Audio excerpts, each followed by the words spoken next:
We are picking up my tortoise right now at FedEx, and right now we're gonna go over my protocols on what do you do when you first purchase a tortoise. Hey Dragon Tamers, I'm Dragon Tamer Tony, and welcome back to the channel. And if you're new, how do you do? We're doing something new. We're picking up my birthday tortoise. It's not really something new. I do this at least one time a month. Dragon Tamers, I just wanna go on a quick rant. Everyone knows when you start out in the reptile hobby, how easy it is to become addicted to acquiring your latest acquisition of a reptile. You start creating a checklist and you start purchasing numerous morphs, colorations, sizes, locales. I just want to leave you with one thing. Make sure that you have the best interest for those reptiles. I understand if you are a breeder, you're working on a big size, so you're not gonna have these expansive enclosures for your reptiles, but you're doing everything as sterile as possible, and I commend you for that. But for those that are not even breeding reptiles, keep updated with the latest information in regards to the husbandry keeping for your reptile. For instance, I went years and years without being up to date with leopard geckos, for instance. I have multiple. I have at least 7 or 8. And they're all in a 20-gallon tank. Not together, all individually separated with their own nice husbandry, and they're happy. But when you start joining these groups on Facebook, online, you start to see that the expansion now is, a 40-gallon. Bearded dragons are now 4x2x2s. Or even larger. So things change rapidly. Just have the best interest for your reptile in mind. It's important to know your limits when purchasing reptiles and having reptiles in general. For the simple fact, one thing they don't talk about in the community of owning reptiles that much is how drastic your electric bill will become. I mean, my electric bill used to be around $200, $300 a month. Now it's, let's just say, is that enough for me to purchase a brand new BMW M3 if I really wanted to. That's how high my electric bill is. So put that into consideration when you're purchasing animals. Well, look at that. It's now saying pending pickup, and I just arrived at my local FedEx. Hey, thanks boss, appreciate your time. And just like that, we have our Sri Lankan Star Tortoise. Anticipation has really got to me. I was deciphering whether I'm going to open this at home at Dragon Tamer HQ or in here in my BMW. I guess I'm going to do it right here in the car. And I forgot my utility knife. I wasn't thinking about doing this. I was going to do a fancy unboxing. I just want you guys to join along with me and tag along on the journey and feel like you're actually here. So let's get to this unboxing. I'm so glad it's not like taped a million times over. All right, receipt of purchase.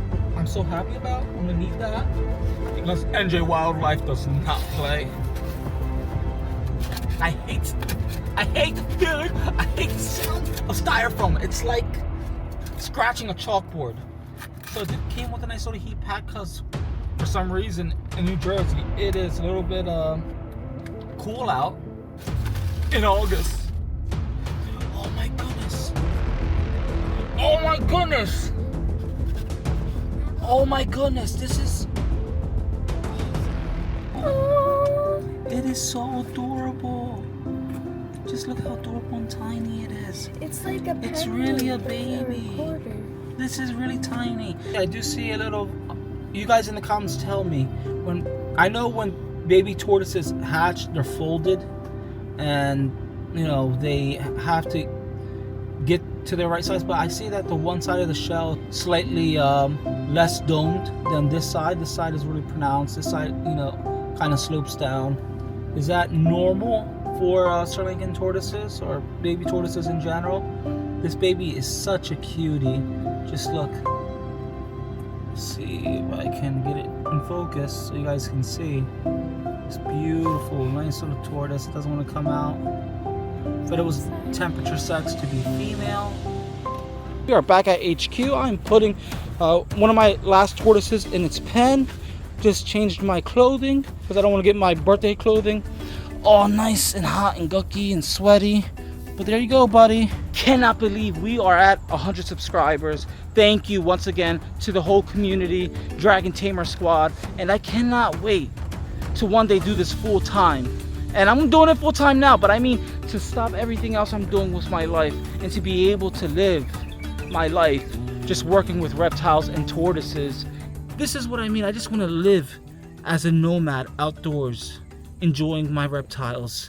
So what should you look for when purchasing a tortoise? You should be able to look at its eyes and see that they're not sunken in, that there's no fogginess, that they're very clear. You want to look at the nostrils. You want to make sure that there's no bubbles coming out of its nose, that it's not sneezing. And the signs you can tell it's sneezing is when it pops its head out and then instantly pops its head really back in super quickly, not because it's afraid, but because it's sneezing. You'll hear a little squeal.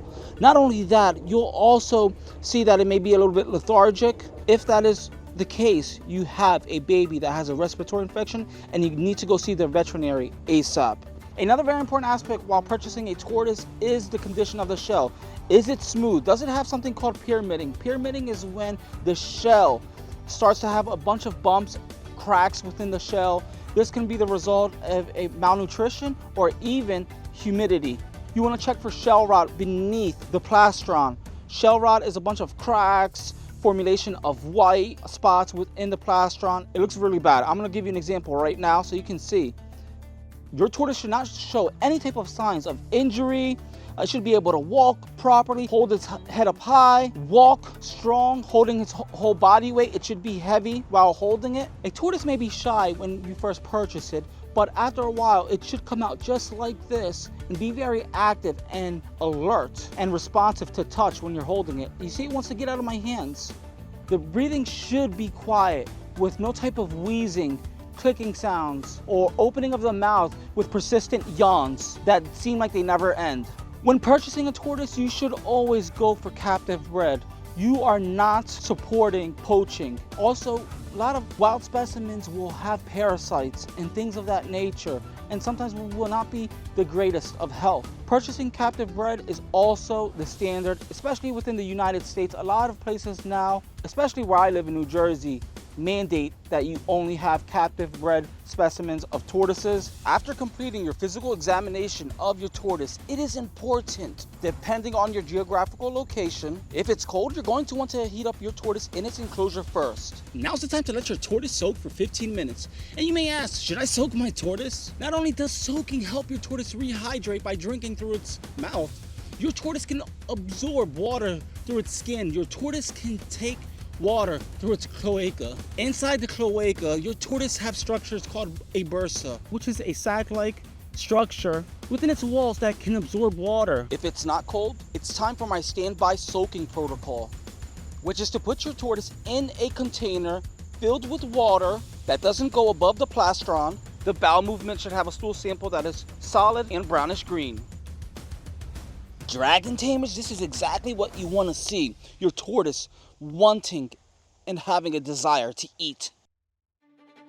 You can see, like I mentioned in the beginning of the video, definitely has one side sloping to the side. I did contact one of my good friends, Al Roach from Reptastic Adventures. My question to Al was, should I be concerned with the one side being flattened on the carapace? Told him that the tortoise is exactly 1 month old. Al said I shouldn't be concerned because their shells are soft when they're babies.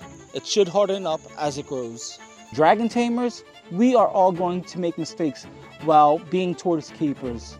The important thing I have learned from my own personal mistakes is that they have created successful, predictable outcomes for my tortoises.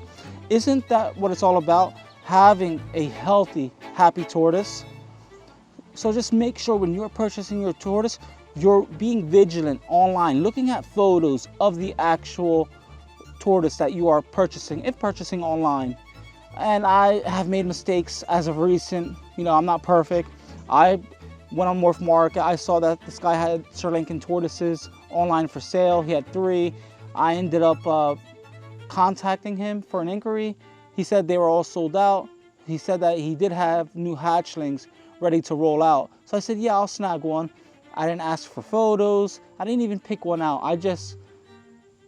I'm a person that likes to give people the benefit of the doubt and give them a chance of trust. And I always love to trust people and give people the benefit of the doubt. So that's what I did. I get the tortoise, the Sri Lankan tortoise. This is my Western Hermans right here, a yearling. And I get that Sri Lankan tortoise, and it has a flat spot. The tortoise shell is not 100% even. Would that have changed the possibility of me purchasing that tortoise? Probably yes. I'm going to be transparent. But since it's already in my care, my hands, I'm an animal lover. How can I say no not to take care of something? So I'm going to do everything possible to see if it's even correctable. Now back to purchasing your tortoise, you want to just make sure that the anatomy is 100% okay, that there's no damage to the shell, to the carapace, to the plastron, that it is able to manage its own weight, walk around, be confident like this young tortoise right here. And you just want to just check for any ailments. Make sure that it has an appetite. Make sure you get the husbandry 100%, because if you don't put the husbandry first, you might not get any of these predictable outcomes if the husbandry is not correct. So make sure that your tortoise has the correct husbandry to make sure that it's eating well, that it's actually getting out, it's moving about, things of that nature. I'm Dragon Tamer Tony. I hope you guys take care and enjoy your wonderful day wherever you are.